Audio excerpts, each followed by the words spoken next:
The acknowledgement of receipt. I have a soft copy. Are you going to tell us, because of the distance it takes from Garissa to Nairobi, you can send an email from Mandera? You can send an email on the 19th and it arrives on 20th in Nairobi. Even snail mail is faster. Yeah. Let's deal with facts. We want to move to issues, and I don't want us to spend too much time on... if there was a delay, Governor, the right thing for you to do is to own up and let this committee take a decision. Let your officers not try to conjure alternative facts. I think it is at this stage, early stage of this meeting, that you need to... Chair, I have... Just a minute, Governor. Okay. I think it is at this early stage of the meeting, we need to sound out to you that it's the worst possible week for you to be clever with the Senate. So don't try to be clever. As the chair has said, if a mistake has been made, we own up and we move on. We are not in the very best of moods, Governor. Yeah, I know that. Thank you. I'm aware of that. Yeah, so then respond with facts, not with stories. When did you send your responses to the Senate? Then we shall make a decision once you have confirmed that. Chair and the Senator Nairobi, we are aware of the week, but should not spoil the mood of the meeting. The evidence I have is it's received on 20th, stamped by Senate. 20th is yesterday, because today is the 21st of August. Yes. Do you reasonably expect that if you sent documents to the Senate on the 20th, that it would be fair on the senators here to be able to process and to be able to give a proper picture on the state of affairs in Mandera? It's not in fair. your view as Governor? It's not fair. Honorable members, I think we don't need to whip the Governor any further, because he has admitted that he submitted his documents yesterday, not 7 days as required. Ideally, meetings should terminate at this point. But we have had a conversation earlier where we were saying that if you're going to cause the Auditor General to travel all the way from Garissa, you're going to cause the MCS to be here and everybody else to be here. They have spent money. We must find a way of quantifying that expense and passing it on to the entity.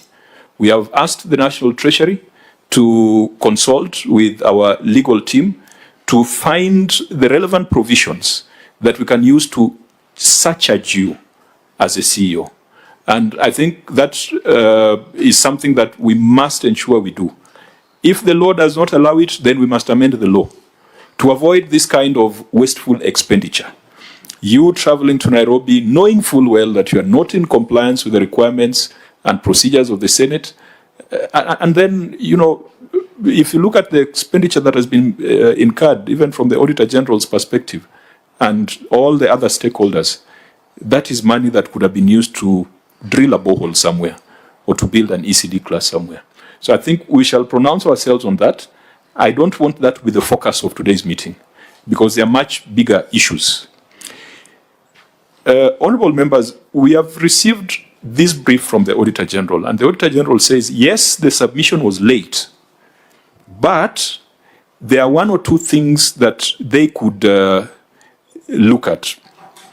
But we have also, in our own internal assessment, zeroed in on the issues with the highest fiduciary risk. And again, we have had a conversation with EACC. There were issues that were referred to the EACC.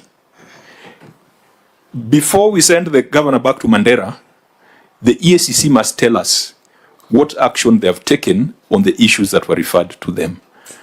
I think it would be also wasteful just to dismiss the Governor offhand.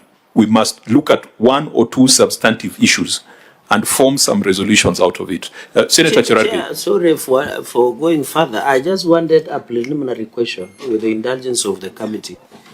Governor, we were with you in devolution conference, and you have heard what has been said about Senate and Parliament.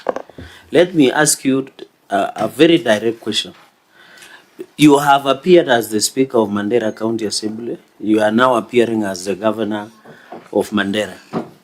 Has any committee of the Senate or Parliament requested you for any bribe, inducement, whenever you are appearing, including now, has anybody approached you for any favor so that a favorable report can be written in your favor, so that Kenyans can get the clarity?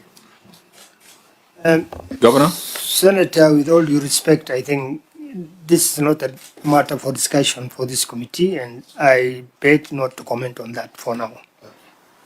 Sorry, Senator Cherogeri, I was consulting, so I didn't get the gist of your No, question. my only concern, you know what has been peddled in public, is that when governors and other witnesses appear before our committees, they are requested or they are solicited for favors, or either bribes or anything favors. So I just wanted you to go on record. You have appeared before Senate, before as a speaker, you have appeared. Because what is happening in public is that whenever you come here, there are rent seekers within parliament. Is it true or not? As a governor, as anybody, including members of parliament, approach you in any way? So that, Chair, as we proceed, there is clarity before Kenyans that we proceed on the basis of good faith in demanding for accountability. So it's important, Governor, because we are hearing so many stories from many quarters. Thank you, Chair. Yeah, so, Governor, we have very substantive issues to deal with. So